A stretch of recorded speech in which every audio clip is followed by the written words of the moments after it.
Assalamualaikum warahmatullahi wabarakatuh. Bismillahirrahmanirrahim. Alhamdulillahirabbil alamin. Wa bihi nasta'inu ala umuri dunya waddin. Wassalatu wassalamu ala sayyidil anbiya'i wal mursalin. Sayyidina wa habibina wa maulana Muhammadin wa ala alihi washabihi ajmain. Amma ba'du. Rabbi shrah li sadri wa yassir li amri wahlul 'uqdatam min lisani yafqahu qawli. Amin.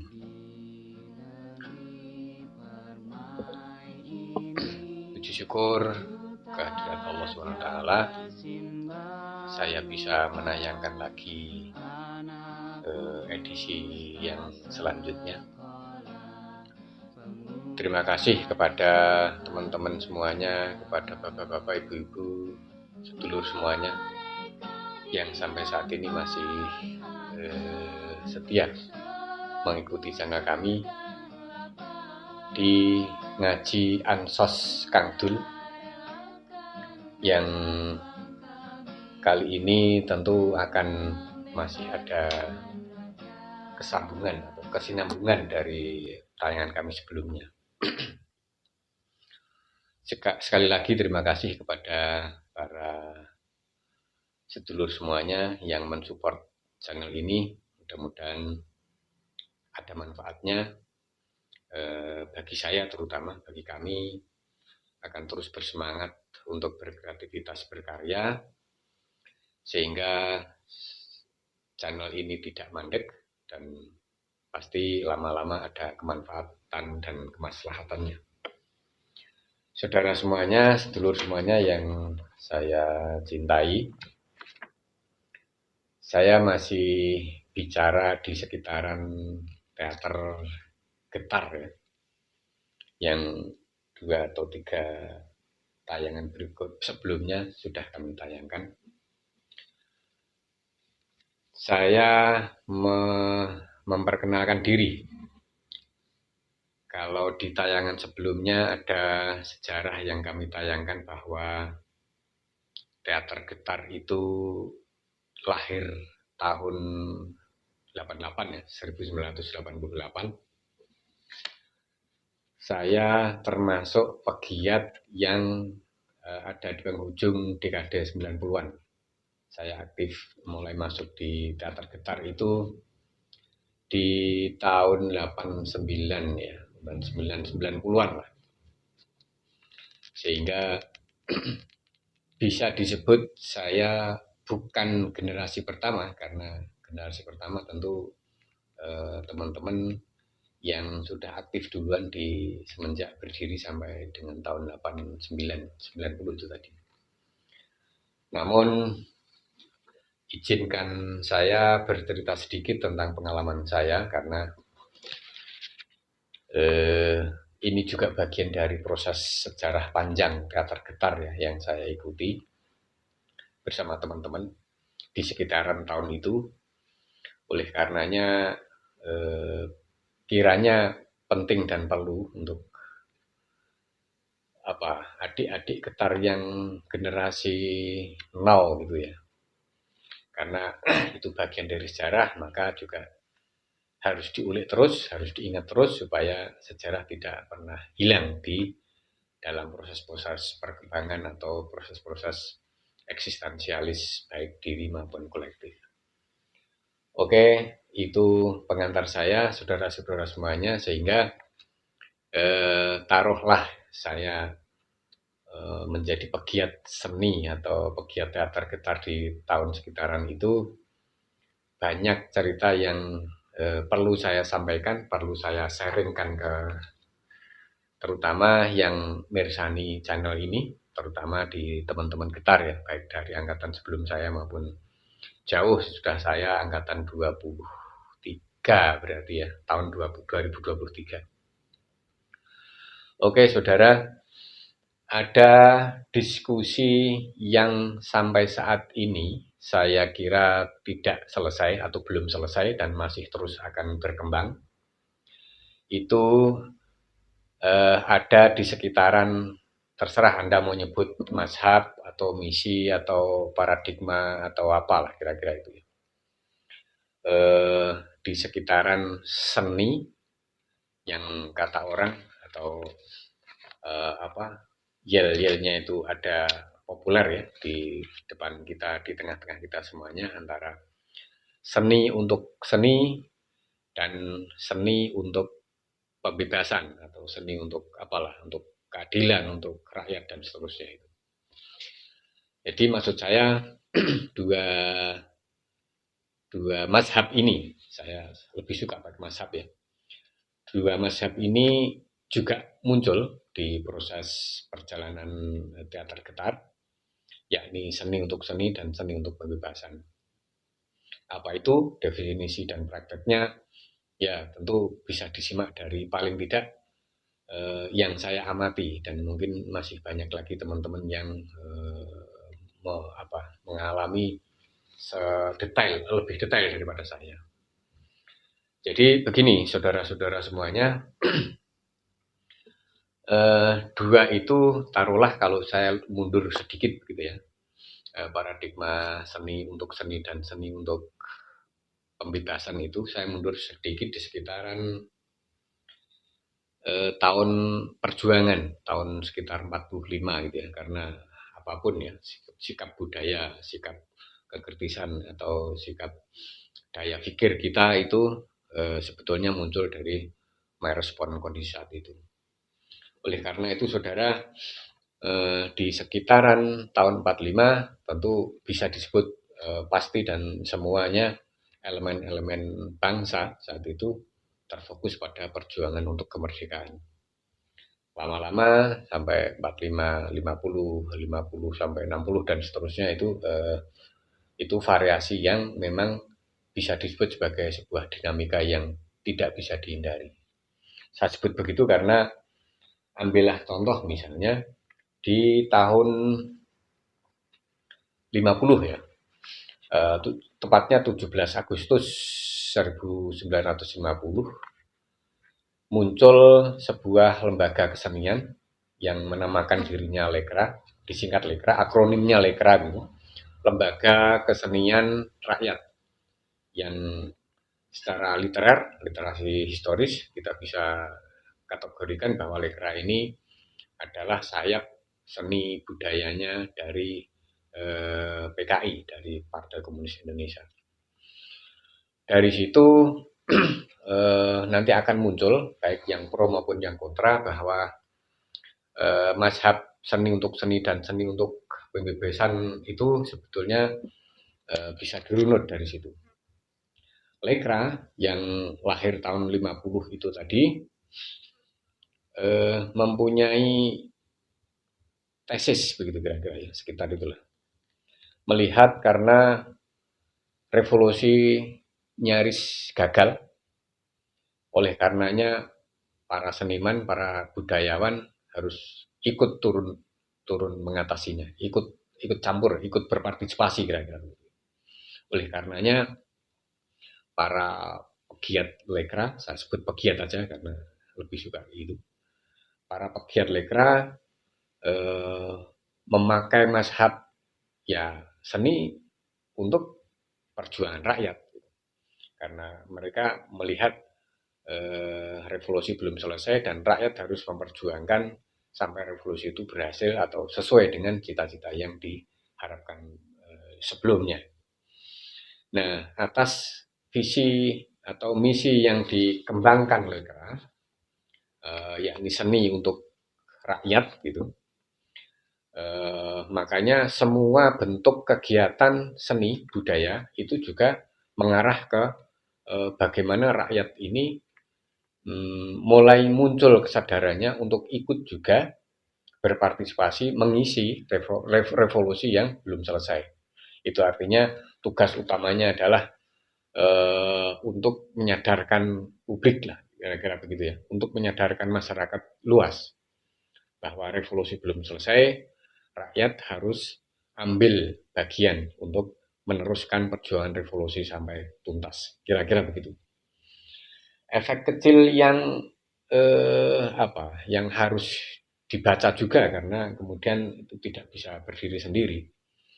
akhirnya muncul arogansi para pegiat lekra atau seniman lekra yang eh, yang diperlakukan atau memperlakukan kepada seniman-seniman yang lain. Arogansi misalnya, semua seniman yang tidak mengarah ke perjuangan rakyat dianggap seniman yang romantis lah gitu kira-kira, seniman yang tidak pro rakyat gitu. Oleh karenanya kemudian banyak respon yang muncul saat itu. Saya sebut misalnya ada manifestasi kebudayaan yang kalau di sejarah kita ya, di sejarah sekolah dulu, ada lekra, ada manifestasi kebudayaan yang kemudian disingkat Manikebu, tapi oke lah, Manikebu akronim yang nggak terlalu bagus didengar gitu. Manifestasi kebudayaan yang muncul pada tahun 1963 sebagai reaksi dari seniman lekra yang telah arogan dan menyerang bahkan sampai dengan menyudutkan seniman-seniman lain gitu. Nah, oleh karenanya di literasi kita juga terkenalnya adalah manifestasi kebudayaan itu bermazhabkan seni untuk seni, sedangkan lekra itu bermazhabkan seni untuk rakyat. Soal ini juga terserah Anda semuanya nanti mau ngambil apa, tetapi kira-kira ada muncul dua kubu yang sampai dalam waktu yang lama, saya kira ya. Itu akan terus ada perdebatan, ada pro kontranya karena kemudian ini masing-masing diakui atau dipedomani oleh masing-masing kubu. Tidak sebegitu sederhana karena kemudian elemen-elemen lain yang misalnya di bawah atau underbawnya PNI ada lembaga kebudayaan nasional gitu yang di tahun 59 juga muncul meski kemudian agak susah disimak ya karena munculnya itu reaksi ternyata reaksioner ternyata sebetulnya malah komplementer gitu.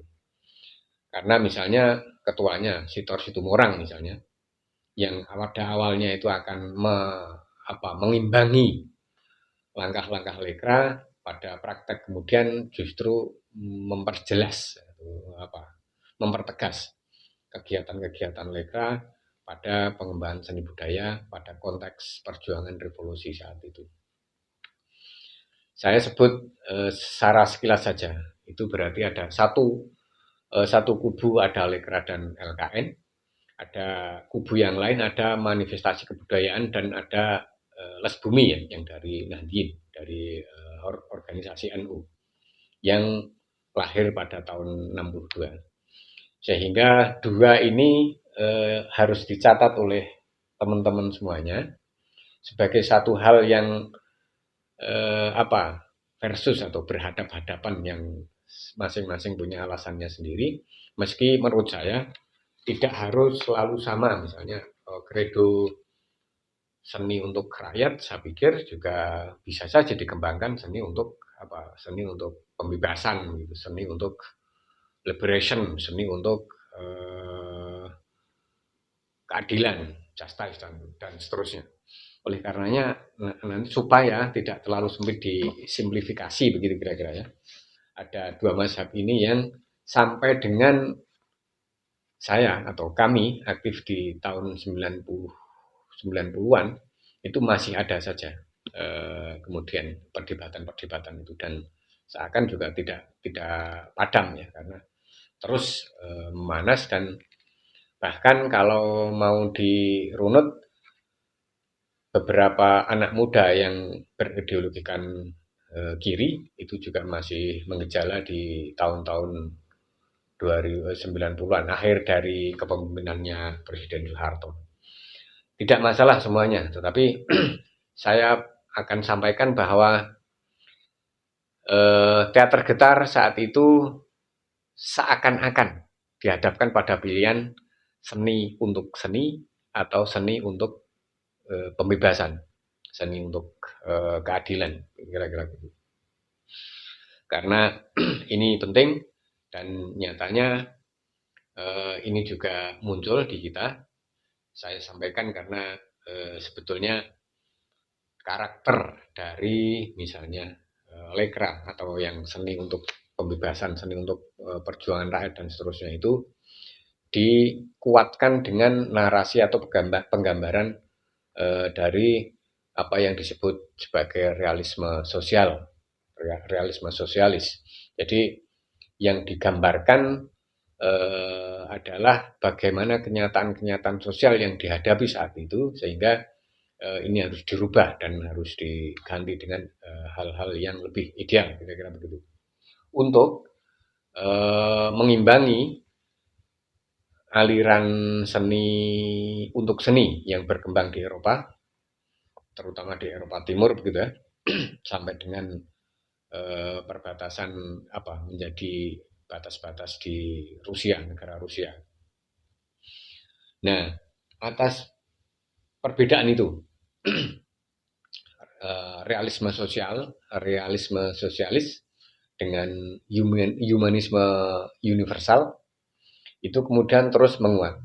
Nah, saya sampaikan bahwa akan saya kembali saya ulang bahwa kita juga pernah menggambarkan realitas sosial sehingga saat itu menjadi kontroversi. Sebutlah begitu. Karena apa? Menjelang akhir dari kepemimpinan Presiden Soeharto, tentu realitas yang kita hadapi adalah otoritarianis, diktatorial, militeristik, anti demokrasi dan seterusnya. Oleh karenanya, saya masih ingat beberapa teman yang pernah memunculkan atau mementaskan beberapa judul teater gitu ya, untuk menolak kondisi-kondisi yang seperti itu sebagai ekspresi dari mazhab yang seni untuk pembebasan itu. Tentu yang dimaksud adalah bagaimana lepas dari otoritarianisme Orde Baru, bagaimana lepas dari militarisme, bagaimana lepas dari keterkungkungan, bagaimana melawan anti demokrasi yang dan seterusnya lah. Yang itu menjadi persoalan seluruh rakyat Indonesia. Bisa disebut sebagai satu potret realisme sosial yang dicetuskan saat itu, oleh karenanya menjadi satu hal yang dipakai pedoman bahwa seni untuk kebebasan diperlukan ketika kondisi memang benar-benar sudah memburuk, gitu. Sudah tidak bisa di apa dikompromikan lagi, apa ditoleransi maksud saya, tidak bisa dibiarkan lagi. Makanya kemudian beberapa pementasan memang karakternya sama dengan realisme sosial, seperti juga eh, para pegiat atau seniman lekra di tempo dulu. Meski demikian, saya katakan bahwa tidak selalu identik